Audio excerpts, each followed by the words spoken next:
They thought they could just erase the truth.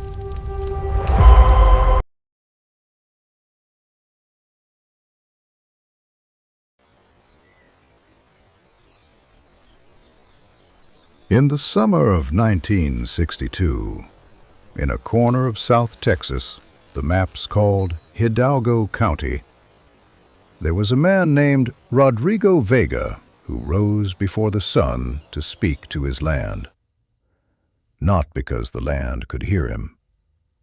His wife used to tease him about it, said a man who talks to dirt should at least expect it to talk back someday. Rodrigo always told her the dirt did talk back. It just took longer than she had patience for. 40 acres, passed down through 3 generations, bought, not given, by Rodrigo's grandfather in 1891, back when a Mexican family buying land in Texas meant walking into town with cash in hand and courage in your chest. Rodrigo didn't know it yet, but this would be the last summer he called it his without a fight, and the first summer he'd learn his daughter was better at fighting than he ever was. That evening, Elena found the letter tucked behind the flour tin, where her father hid things he didn't want to worry her with. It was, she would later joke, the worst hiding place a man who lived with a teenager could possibly choose. Notice of claim. Vega family land parcel. County records indicate discrepancy in title transfer, 1891.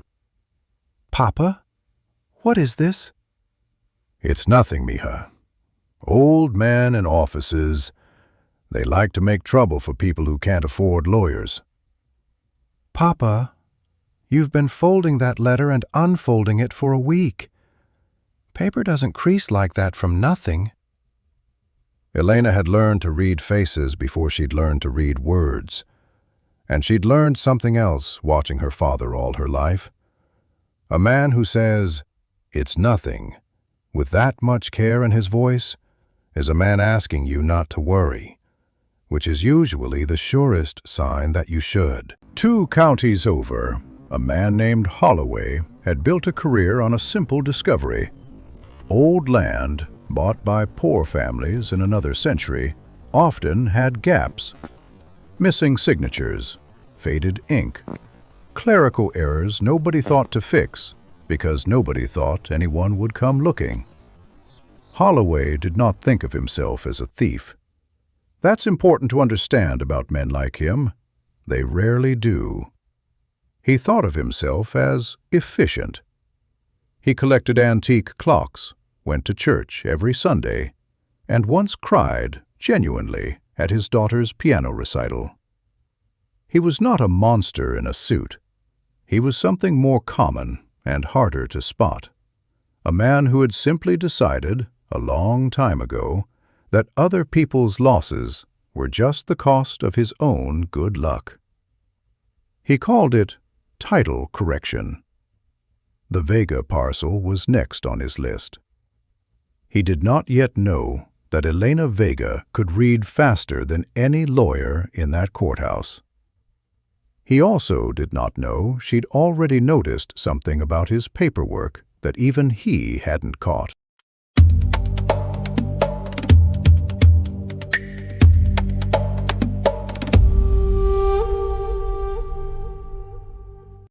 You want to know about this scar, mija?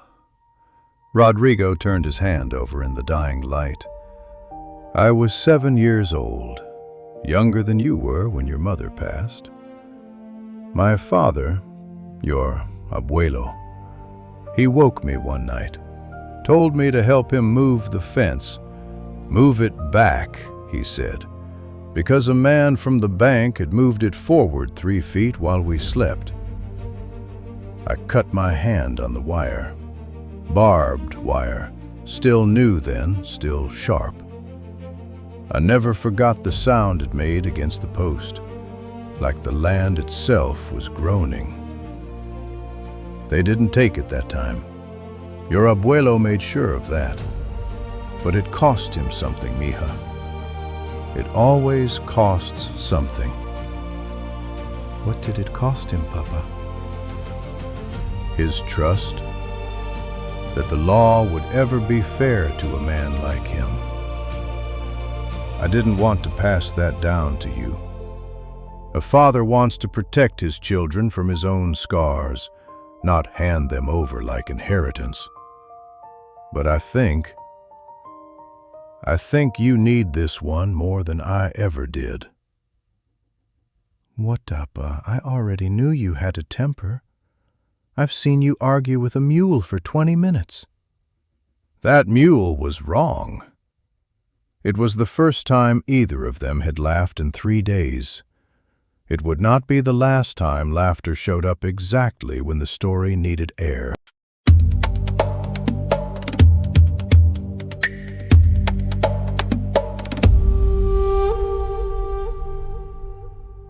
Elena did not sleep that week. She borrowed law books from the one teacher in town who would lend them to a Mexican girl without asking questions. A small act of quiet defiance neither of them ever discussed out loud, which was, Elena would later say, exactly how most quiet defiance works. And what she found was that Holloway's gap in the title wasn't a gap at all. It was a signature. Her great-grandfather's, filed under the Spanish spelling of his name, the one the county clerk in 1891 had refused to write correctly. The land was theirs. It had always been theirs. Someone had simply miscounted the letters of a man's name and decided that made him invisible. Elena was done being invisible, and buried 3 pages deeper in the same file, she found something that made her sit back in her chair and read it twice. A second name on a second parcel, filed by the same clerk in the same handwriting, with the same gap. Holloway wasn't just wrong about the Vega land. He'd made this mistake before on purpose and gotten away with it. My name is Elena Vega. This is my family's land, purchased in 1891 by Anastasio Vega. The county misspelled his name. That is not a title defect. That is a clerical error, and I have the original grant to prove it. And I have a second file, from the same handwriting, that says I'm not the first family this happened to. I'd like to know how many more there are. The clerk did not answer right away. In Hidalgo County in 1962, a 17-year-old girl had just done something few adults in her position dared to do. She had made them look at the truth and asked politely but unmistakably whether they were prepared to keep looking. Elena Vega's records 3 times. Then he did something worth noticing. He practiced his smile in the mirror before making a single phone call. Rodrigo Vega had spent his whole life learning to read the weather, the soil, the mood of a mule. He had never had to learn to read a man like Holloway, a man who was never rude to your face because rude men get remembered, and Holloway had built a career on being forgettable right up until the moment he wasn't. Folks round here appreciate a man who's reasonable, Holloway liked to say. He said it the way other men said, "I'm just doing my job." A phrase built to end conversations, not start them. He did not call a lawyer that afternoon. He called the bank. Reasonable men rarely need to raise their voice when they can raise your interest rate instead. The bank sent its newest clerk to deliver the news, a boy named Skeeter Malone, 19 years old, who had clearly drawn the short straw that morning. "Mr. Vega, sir, the loan on the tractor, it's called due. Effective immediately. I'm real sorry, sir. This isn't my idea. I just stamped the things." Skeeter Malone would go on to tell this story at every dinner party for the next 40 years, and it would get slightly braver each time he told it.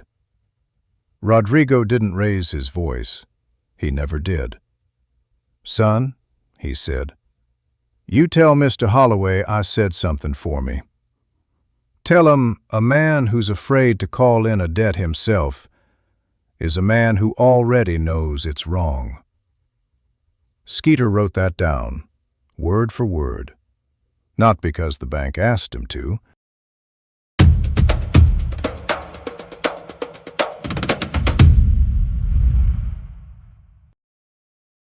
"Mija, why are you smiling? We just lost the tractor."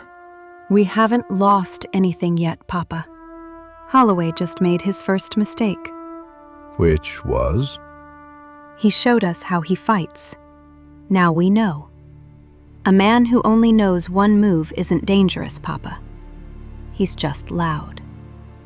Rodrigo would repeat that line for the rest of his life to anyone who'd listen. He liked to say his daughter learned it from books. Elena always said she learned it from watching him lose, slowly for 30 years, and deciding she'd rather lose fast or not at all. "Wire's a man 2 counties over," Elena said, folding the notebook shut. "He writes for the Valley Courier. He's been wanting a story about Holloway for a year. Nobody would give him one. I think it's time somebody did." Holloway believed he had found the Vega family's breaking point. He had not accounted for the possibility that the harvest crew Elena was about to gather wouldn't be made of farmers at all.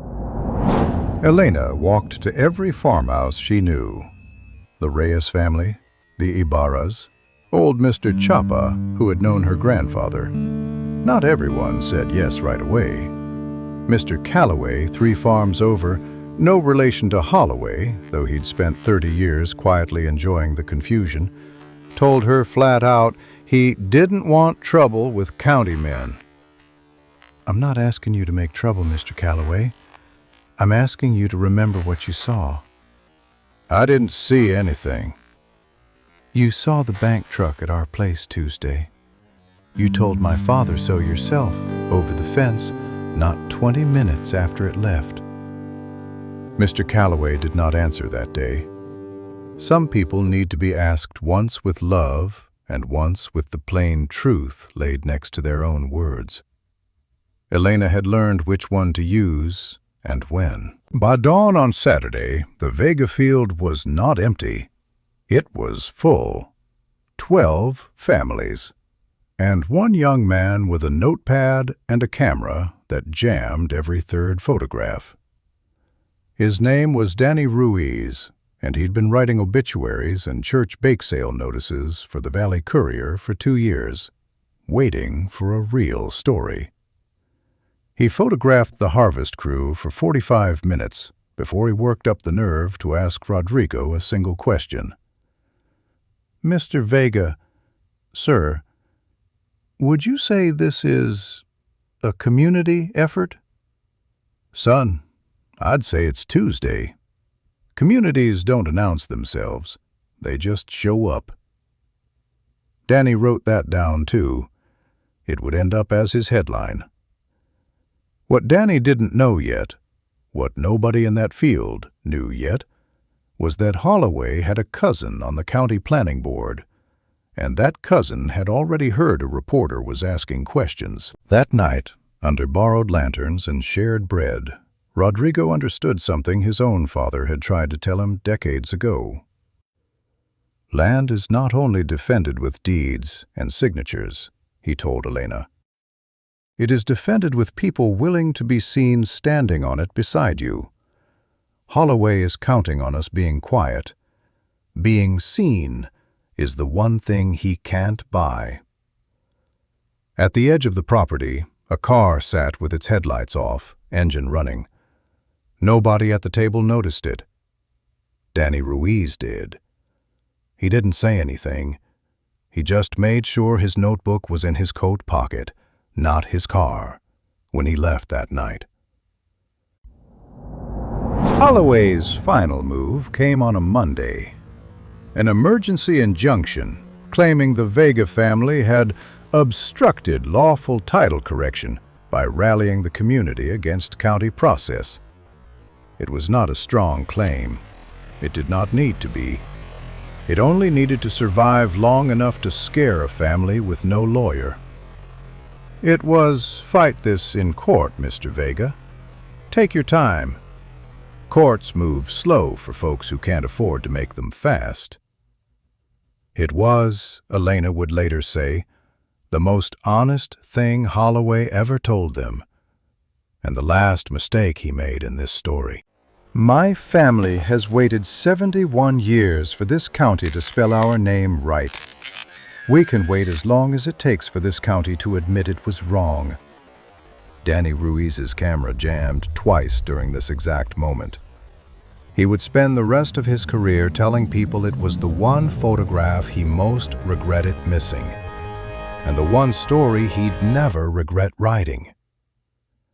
Because the Valley Courier ran his piece 2 days later under the headline Rodrigo had accidentally given him, "Communities don't announce themselves." Holloway's name appeared in paragraph 4, next to the words, "Title correction," in quotation marks the whole county would soon learn to read as an accusation. The planning board did not renew Holloway's county contract that year. Nobody voted him out, exactly.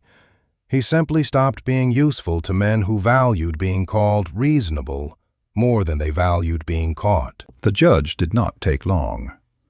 The original grant was clear. The clerical error was clear. And clearest of all was a young woman who had done a lawyer's work with a farmer's patience. "The Vega family's title stands," the judge said, "as it always has."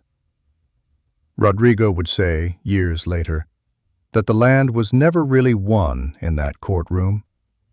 It was won the Saturday morning a reporter with a broken camera decided a harvest crew was worth writing down. Rodrigo Vega once told his daughter that land costs something, always. What he had not yet learned was what it could give back, when a family refused to let it go quietly and let itself be seen. Elena Vega grew up to become the county's first Mexican-American land title clerk. Danny Ruiz became the Courier's editor-in-chief and kept a broken camera on his desk for the rest of his career, as a reminder that the best stories rarely wait for you to be ready. The land was never really the thing they were fighting for. It was the truth. And the truth, once someone is brave enough to let it be seen, is a very hard thing to take from anyone. The griot's job is to remember, to make sure these stories are never forgotten, and to remind you, the world is still full of quiet fields and quiet reporters waiting for someone worth writing down.